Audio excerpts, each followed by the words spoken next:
مساء الخير، عاملين ايه؟ النهارده هنعمل كشري الحله الواحده بطريقه سهله جدا جدا، وهنشوف ازاي البصل يطلع مقرمش وكريسبي كده زي ما انتم شايفين، وهنعمل الشطه وهنعمل الدقه ان شاء الله. هنعمل كل حاجه تخص الكشري بكل سهوله. يلا بقى اعملوا اشتراك وفعلوا الجرس عشان تشوفوا معايا كل جديد وسهل. اول حاجه كده هنبدا ان احنا نقطع البصل جوليان بالشكل دوت كده، او جوانح من الجنب، مش يعني يعتبر بالطول مش بالعرض، اهو بالشكل دوت. وهنكون قاطعين الراس بتاعته من فوق ومن تحت عشان البصل يتفصص معانا كده زي ما انتوا شايفين زي ما انا وريكم. بعد كده جبت هنا معايا عدس بجبه مغسول ومتصفي، نزلت عليه بميه مغليه، هياخد غلوه واحده بس.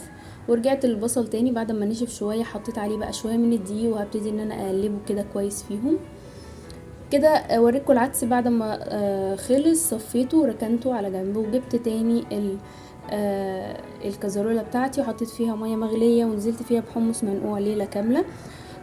انقعوا الوقت اللي تفضلوه، بس هطول على النار، وفي نفس الوقت الغازات اللي فيه طبعا بتبقى اكتر. كنت سخنت الزيت كده في الحله، ونزلت فيه بقى كده بالبصل بعد ما سخن خالص.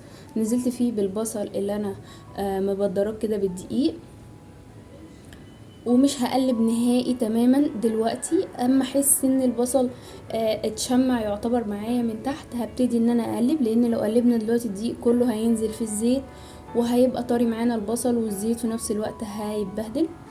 اهو كده بعد ما اتشمع معايا هبتدي بقى اقلبه، ومش هسيبه، هفضل واقفه جنبه عشان في لحظه ممكن تعملي اي حاجه تلاقيه لا قدر الله اتحرق معاكي. شايفين بقى شكله عامل ازاي؟ رهيب بجد، احلى كمان من اللي بنشوفه بره. بتطلعيه في الدرجه اللي انت عايزاها. انا بصراحه مش بحب احمره قوي، في ناس بتحمره جدا جدا، بيبقى مش حلو تماما. لما بلاقيه قرمش معايا وبقى باللون الذهبي الجميل قوي ده بطلعه.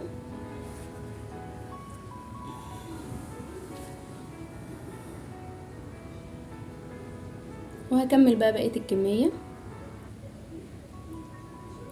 وجبت حله بقى اللي انا هعمل فيها الصلصه، هقسم زيت البصل في حله الصلصه، وهسيب شويه في الحله اللي انا هنكمل فيها الكشري. اهو لو لقيتوا شويه دولت قليلين ممكن نزود حاجه بسيطه قوي. حطيت بقى كده معايا كوبايه صغيره من الشعريه، وهبتدي ان انا احمرها لحد ما توصل للون الذهبي.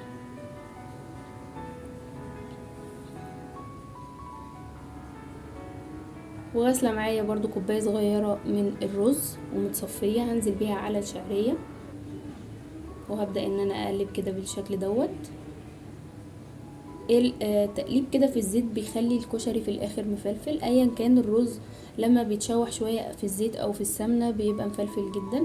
نزلت بقى عليهم بالعدس اللي انا مدياله غلوة واحدة ومصفياه، وحطيت معلقة متوسطة كده من الملح زي ما انتوا عايزين تظبطوه بالشكل دوت كده. وهبتدي بقى انزل بالمكرونة اللي هي المرمرية الصغيرة خالص بتاعة الكشري الجميلة جدا ديت. نزلت كده ب3 كوبايات من المكرونة، وهديهم برضو تقليبه مع بعض.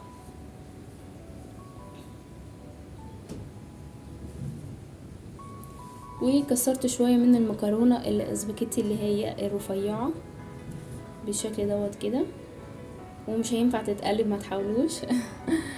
هنزل بقى، كنت مجهزة مية مغلية كده من الكاتل، هنزل بيها عليهم، والمية بتاعته اكنك بتسوي رز، هتبقى فوق الكشري كده بحاجة بسيطة جدا جدا. ما تزودوش المية عشان ما يعجنش. وفي نص التسوية عروا عليه الغطا، وشوفوا لو محتاج ميه اديله بسيط، يعني اديله ميه بسيطه جدا عشان يبقى مفلفل وجميل. وحطيت شويه كده من البصل في النص، كسرتهم وحطيتهم، وظبطت ميتي وهقفل بقى عليه.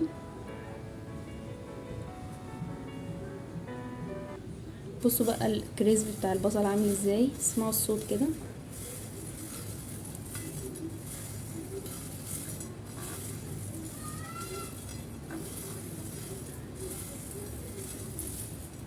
ولونه رائع رائع رائع من غير اي افتكاسات، بدقيق وبس. هنشوف بقى الكشري كده بتاعنا. تيجوا بقى لما تشيلوا الغطا من عليه هتبداوا ان انتوا تقلبوه بشوكه عشان يبقى مفلفل، اوعوا تقلبوه بمعلقه او حاجه هيتعجن وهيتكسر كده، الحاجه تتكسر منكم. لا، قلبوا بشوكه زي ما انا بعمل كده اهوت بس. ولو عايز ميه ادوله، لو مش عايز ميه اطفوا عليه وخلاص. هنيجي بقى للصلصة بتاعتنا بكل سهولة، يعني ابسط صلصة فعلا، وفي نفس الوقت طعمها وريحتها طبعا حاجة رهيبة. جبت بقى الزيت بتاع البصل اللي انا قسمته كده هنا في الحلة دي، هبتدي انزل عليه كده باربع خمس فصوص من التوم، برضو اختياري براحتكم، التوم زيادة او اقل اللي انتوا عايزينه. لما ابتدى ان هو يسخن شوية معايا نزلت عليه بمعلقة من الكزبرة الناشفة، وهقلبهم كده يسخنوا برضو شوية مع بعض. انا مش بحمص التوم قوي عشان الصلصة ما تبقاش تقيلة. وجيت هنا نزلت بصلصة الطماطم، حط عليها في الخلاط مكعب من المرق ومعلقة من السكر ومعلقة من البابريكا عشان تبقى باللون الجميل قوي اللي انتوا شايفينه دوت. وبعد كده هتغلي شوية وهوطي عليها النار، وهنزل بمعلقة من الملح ومعلقة من الكمون ومعلقة من الكزبرة الناشفة ونص معلقة من الفلفل الاسود، وهوطي عليها النار بقى براحتها خالص تغلي زي ما هي عايزة وتتسبك. الصلصة عشان تتسبك لازم نوطي النار، مش بالزيوت ومش بالدهون الكتير، لا اوطي النار وانتي تتفرجي على الصلصة هتتسبك ازاي. جبت بقى طشة كده صغنونة، حطيت فيها شوية من الزيت وفص كبير كده من التوم عشان نعمل الدقة.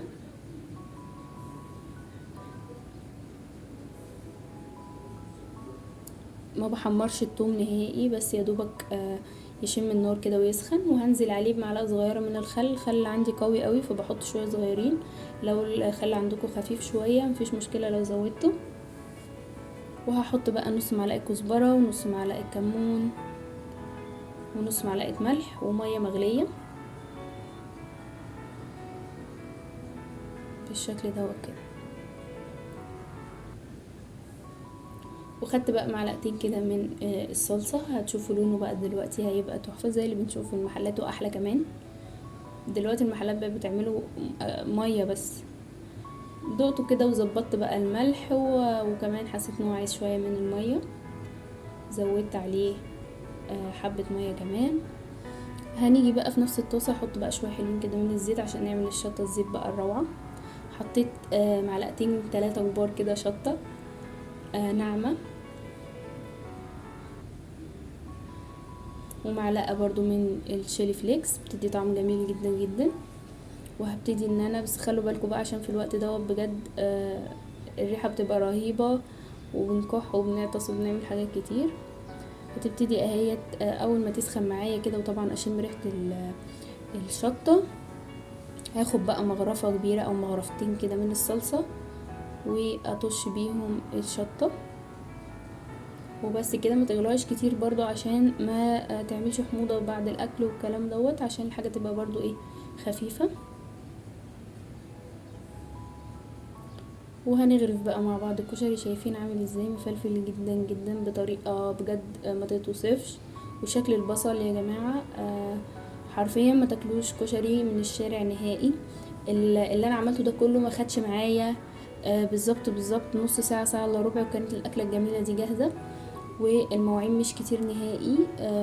عملنا حله للصلصه، في ناس هتقول في حله للصلصه وفي حله للحمص ومش عارف ايه، بس ما ينفعش نعمل الصلصه فوق الكشري للاسف، والحمص لازم يتسلق لوحده، والباقي كله في نفس الحله. يلا بقى اعملوا لي لايك لو عجبكم الفيديو.